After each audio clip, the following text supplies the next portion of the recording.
Hello friends, welcome to online notes. इस video हम करेंगे वोकैबुलरी का पार्ट 5। बाकी के 4 पार्ट्स आप देख सकते हैं, लिंक नीचे डिस्क्रिप्शन में है या फिर आप बाद में प्लेलिस्ट में जा कर के देख सकते हैं। वोकैबुलरी का पार्ट 5 भी स्टोरी बेस्ड होगा, जिसमें आपके एक स्टोरी बनाई गई है। यहाँ पे उसमें कुछ इंग्लिश के वर्ड हैं, उन्हें आपको याद रखना है और स्टोरी बस पढ़नी है और बाकी आपको सारे वर्ड याद हो जाएंगे। वोकैबुलरी का पार्ट 5 शुरू करने से पहले मैं आपसे रिक्वेस्ट करूंगा कि चैनल को सब्सक्राइब कर लीजिए, जिससे कि आने वाले सारे वीडियो के आपको नोटिफिकेशन मिले। अगर आपको नोटिफिकेशन नहीं मिलते हैं तो सब्सक्राइब बटन के बराबर में एक बेल होती है, उस पर क्लिक कर दीजिए, जिससे कि आपको नोटिफिकेशन मिले। और फेसबुक ग्रुप भी आप ज्वाइन कर सकते हैं, नीचे लिंक दिया हुआ है उसका भी, जिससे कि आपको सारे वीडियो का पता चलता रहे कि कौन सी वीडियो अपलोड हो रही है। इंडिया के अपेक्स व्यक्ति प्रेसिडेंट हैं। अभी एक छोटी सी स्टोरी है और इसमें प्रेसिडेंट की बात होगी। ओके, जो प्रेसिडेंट ने कहा है, लेकिन ऐसा कुछ कहा नहीं है, ये सिर्फ आपको समझाने के लिए, आपको याद कराने के लिए ये स्टोरी बनाई गई है, जिससे कि आपको ये वर्ड सारे याद हो जाए। ऐसा प्रेसिडेंट ने हमारे नहीं कहा है, तो ऐसा ना सोचें कि ये प्रेसिडेंट ने, हमारे इंडिया के जो प्रेसिडेंट है उन्होंने ये सब बोला है। कुछ भी नहीं बोला है इसमें से, सिर्फ आपको ये स्टोरी बनाई गई है आपको समझाने के लिए, थोड़ी इंटरेस्टिंग बनाने के लिए स्टोरी। अभी जो आप रेड में देख रहे हैं, ये सब वर्ड आपको याद रखने हैं, जो भी मैं बताऊंगा आपको। और स्टोरी आपको याद नहीं करनी है, सिर्फ ध्यान रखनी है। ये आपका स्टोरी सपोर्ट का वर्क करेगी, जिससे आपको ये सारे वर्ड याद हो जाए। इंडिया के अपेक्स व्यक्ति प्रेसिडेंट हैं। अपेक्स पहला वर्ड आया। अपेक्स का मतलब होता है सुप्रीम। सुप्रीम बोल सकते हैं या फिर हम बोल सकते हैं सर्वोच्च। ओके, इंडिया के सर्वोच्च व्यक्ति प्रेसिडेंट हैं। ओके, पहला वर्ड आपका अपेक्स हो गया। आगे चलते हैं। उन्होंने अपने अम्पटीन बातों के एम्बार्क में प्रीडोमिनेंटली 2 बातें कही। ओके, देखिए यहाँ 3 वर्ड आए, 1 2 3 इस लाइन में। यहाँ से उन्होंने अपने अम्पटीन, अम्पटीन का मतलब होता है अनेक या बहुत सारे, बहुत सी। ओके, हिंदी में जो बोलते हैं बहुत सी बातें। ओके, तो अम्पटीन इंग्लिश में। एम्बार्क का मतलब होता है शुरू करना। ओके, हिंदी में। और प्रीडोमिनेंटली मतलब होता है मुख्य रूप से।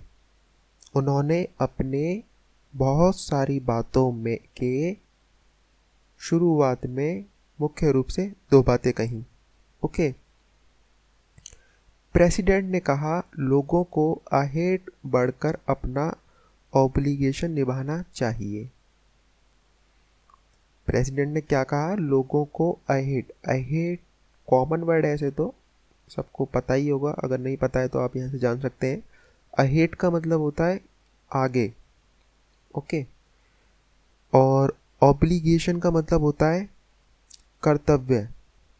ओके, प्रेसिडेंट ने कहा लोगों को आगे बढ़कर, अहेड मतलब आगे बढ़कर, अपना, ऑब्लिगेशन मतलब कर्तव्य निभाना चाहिए।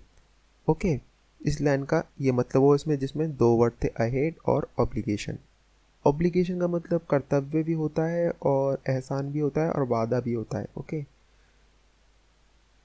तो इसको आपको ध्यान रखना है कि प्रेसिडेंट ने कहा लोगों को आगे बढ़कर अपना कर्तव्य निभाना चाहिए। अवर सेल्फ को अपने आपस की फ्रंटियर और मोट बुलानी चाहिए। ओके, यहाँ देखिए, यहाँ से पढ़ा है मैंने। अवर सेल्फ मतलब होता है हम लोग या हम, या फिर इटसेल्फ मतलब हम अपने उससे कह रहे हैं कि हम लोगों को अपने आपस की। और फ्रंटियर मतलब होता है सरहद। ओके, और मूट मतलब होता है झगड़ा या फिर विवादास्पद। मूट का मतलब, ओके, विवादास्पद भी होता है और झगड़ा में पड़ना या फिर झगड़ा भी होता है। ओके, तो इस लाइन का क्या मतलब निकला? हम लोगों को अपने आपस की सरहद और झगड़ा या फिर विवादास्पद, मूड का मतलब विवादास्पद या झगड़ा, भुलानी चाहिए। हमें वायेबल में एक दूसरे के लिए रिगार्ड होना चाहिए। वायेबल मतलब होता है व्यवहारिक या फिर प्रैक्टिस। ओके, इंग्लिश में। कि वायेबल मतलब क्या बताया मैंने आपको, कि व्यवहारिक मतलब रोज़मर्रा, ओके ऐसा बोल सकते हैं हिंदी में, कि हमें अपने रोज़मर्रा में एक दूसरे के लिए सम्मान, रिगार्ड मतलब होता है सम्मान, सम्मान होना चाहिए। इवेंचुअली मैं एक बात कहूँगा, इवेंचुअली होता है अंत में, ओके। अतः भी होता है हिंदी में, अतः मतलब अतः का मतलब क्या होता है, जो कोई बात एंड में कही जाती है, ओके। मतलब कंक्लूज़न भी बोल सकते हैं उस बात को, कि हम कंक्लूज़न दे रहे हैं। तो इवेंचुअली मतलब अंत में, अंत में मैं एक बात कहूँगा, ये प्रेसिडेंट कह रहे हैं, ओके, जो कि नहीं कहा है। मैं किसी को कंस्ट्रेंट नहीं कर सकता। कंस्ट्रेंट मतलब होता है बाध्य है या फिर मजबूर, ओके, मजबूर करना किसी को या फिर बाध्य करना किसी को, कि जैसे कि मैं बोल दूँ कि ये करना ही है, ओके, ये क्या हुआ, बाध्य करना है किसी को, मजबूर करना। मैं किसी को कंस्ट्रेंट नहीं कर सकता, हमें किसी को डिलिबिलिटेट या किसी को एविल नहीं करना चाहिए। डिलिबिलिटेट मतलब होता है किसी को कमज़ोर करना, ओके, या किसी को एविल नहीं करना चाहिए। एविल का मतलब होता है हानि, मतलब किसी को नुकसान या ठेस पहुंचाना, या फिर इंग्लिश में हम बोलते हैं हार्म, ओके। इसका सिनोनिम भी है हार्म, एविल का। क्या मतलब निकला इस लाइन का, मैं किसी को बाध्य नहीं कर सकता, हमें किसी को कमज़ोर या किसी को नुकसान नहीं करना चाहिए, ये प्रेसिडेंट ने कहा अंत में, ओके। तो यहाँ से आप कितने सारे वर्ड जान गए। इतनी छोटी सी स्टोरी में आपको इतने सारे वर्ड याद रहेंगे। वो स्टोरी आपको याद नहीं करनी है कि अभी आप याद करने लगे, सिर्फ ध्यान रखनी है स्टोरी को, बाकी ये वर्ड याद रखने हैं आपको। और याद कैसे होंगे, ये आप स्टोरी को आप ध्यान रखिए, आपका ये स्टोरी सपोर्ट का काम करेगी आपके वर्ड्स के लिए।